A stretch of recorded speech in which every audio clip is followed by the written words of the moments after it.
The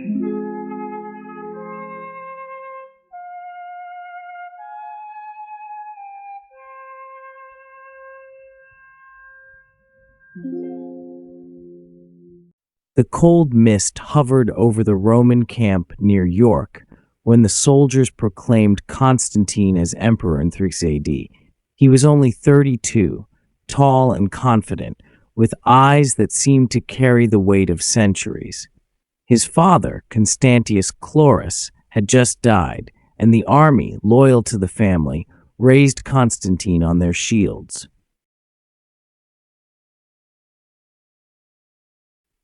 But the empire he was about to rule was no longer the one Augustus had built. At that time, the Roman Empire was divided among several rulers. It was an age of chaos, shifting power, and constant betrayal. The system called the Tetrarchy, created by Diocletian, was meant to bring order by sharing power among 4 men.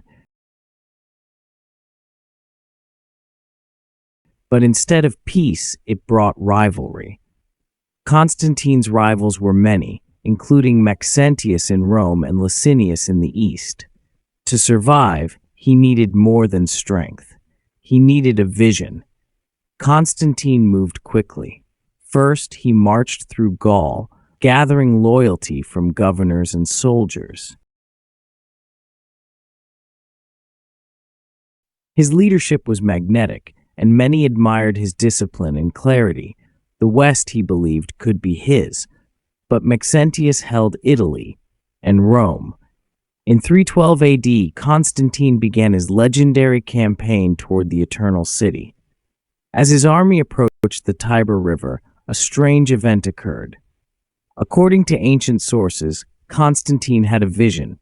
In the sky, he saw a shining cross and words in Latin, "In hoc signo vinces," "In this sign you will conquer." That night, he ordered his men to paint the Christian symbol, the Chi-Rho, on their shields. Some thought it madness. Others felt something new was stirring in the world. The next day, at the Battle of the Milvian Bridge, Constantine crushed Maxentius. The rival emperor drowned while trying to escape across the river. Rome opened its gates, and Constantine entered not as a tyrant, but as a liberator. He did not forget the sign in the sky. Though he didn't fully convert to Christianity right away, Constantine began to support the faith that had once been outlawed. In 313, he and Licinius signed the Edict of Milan, a document that allowed religious tolerance for all. Christians, who had faced torture and execution for generations, now walked freely in the streets. Churches began to rise, and Christian bishops found themselves respected instead of hunted. He gave privileges to the clergy. He returned confiscated property to the church. He built basilicas, some say with his own funds. One of the most famous was the original St. Peter's Basilica in Rome. He even ordered Sunday to be a day of rest in honor of the Christian God. But peace didn't last long. Tensions with Licinius grew. The Eastern Emperor viewed Constantine's rising power and his Christian sympathies with suspicion. The alliance collapsed. In 324 AD, the two armies met in a final confrontation. It was a battle not only of emperors but of religions, pagan gods on one side, the Christian symbol on the other. Licinius was defeated.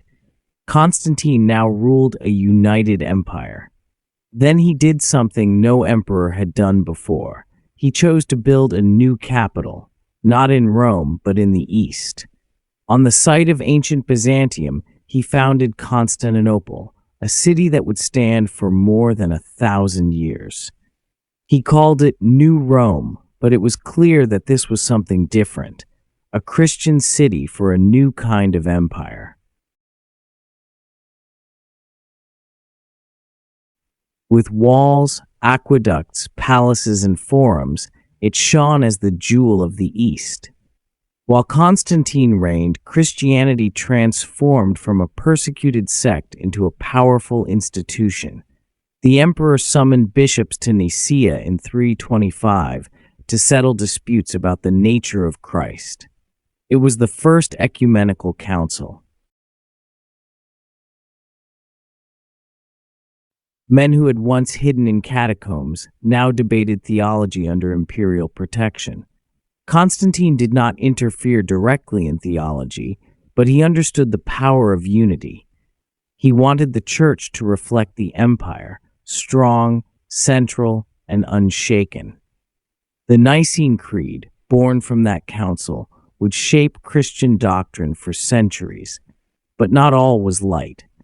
Constantine was also a man of ambition and suspicion.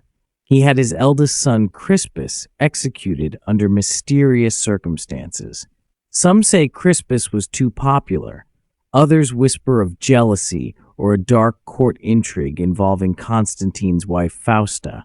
Whatever the truth, Fausta herself was later found guilty of treason or perhaps of lying and was executed in a steam bath. The reasons remain uncertain, locked in whispers and silence. He wore a purple cloak and carried the title Pontifex Maximus, yet he refused baptism until he lay dying.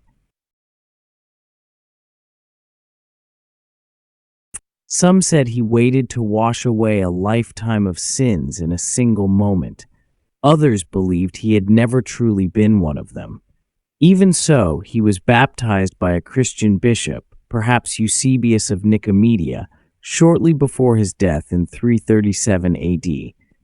His body was buried in the Church of the Holy Apostles in Constantinople, surrounded by 12 empty sarcophagi, one for each of Christ's apostles.